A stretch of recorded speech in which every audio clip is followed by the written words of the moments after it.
Observer la nature. Peut-être que c'est vrai, c'est ça. Il faut apprendre à regarder. C'est la première démarche à faire pour le biomimétisme.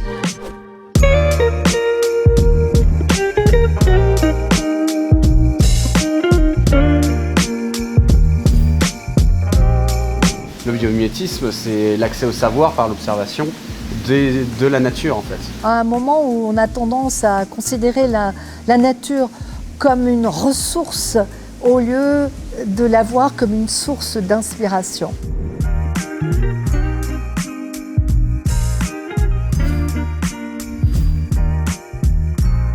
On voulait faire des structures qui prenaient la position de la grue dans tous les jeux un peu. Enfin bref, un truc qui était complètement alambiqué, mais au fur et à mesure on s'est dit qu'est-ce que c'est en fait le biomimétisme. On a décidé de matérialiser en faisant des bibliothèques qui représentent un petit peu ce savoir qu'on vient piocher, qu'on vient récupérer. On s'est beaucoup basé aussi sur les structures architecturales de l'abeille et en même temps essayer de les faire accompagner avec tout un panel végétal mellifère qui attire les insectes, qui leur offre le gîte et le couvert pour amener aussi cette vie à l'intérieur du jardin. Cette sculpture représente le système racinaire d'un arbre centenaire et donc le jardin invite les visiteurs à aller se promener autour du système racinaire, donc au milieu d'une végétation inspirée aussi des prairies naturelles avec une forte diversité de plantes. Le bleu représente pour nous l'univers onirique, le monde des rêves et invite les gens à voyager un peu plus facilement. Aussi pour un aspect graphique et créer un contraste avec le vert de la végétation qui entoure la sculpture.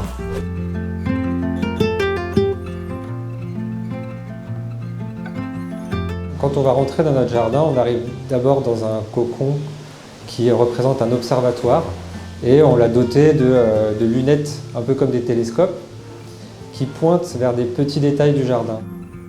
Toutes les petites observations qu'on aura fait dans l'observatoire, on va pouvoir les placer dans leur contexte. Donc regarder ce qu'il y a autour aussi. Et se dire, ah tiens, ça c'était intéressant de l'avoir observé, mais ah oui, effectivement, il y a ça à côté, il y a ça. Et donc on aura cette approche globale et beaucoup plus généraliste que juste à travers notre lunette. Ce festival regorge d'idées tout à fait passionnantes comme l'hydrophobie qui est un élément qu'on voit chez les feuilles de lotus. On a un jardin qui évoque ça et toutes les techniques de conservation de l'eau. Et donc tous ces jardins montrent qu'avec une observation, une certaine humilité, on peut réussir à trouver des idées qui vont nous permettre de nous développer sans blesser la terre. On a des petits trésors un peu partout. On peut s'en inspirer, que ce soit dans le milieu de l'architecture, dans le milieu du paysage, mais dans d'autres domaines également, dans l'art. Et c'est les mettre en valeur et puis, comme l'abeille, pouvoir le prendre, prendre ce qu'on a besoin et puis s'aimer ailleurs, des petites graines. S'occuper de savoir vraiment ce dont ont besoin les plantes, comment elles vivent, comment elles interagissent entre elles, quelles sont leurs relations avec leur environnement, etc. C'est quelque chose qui est très important pour nous et on profite vraiment de Chaumont pour pouvoir diffuser ce message. Et Chaumont représente parfaitement la combinaison de la nature, de l'art, du paysage et de la poésie.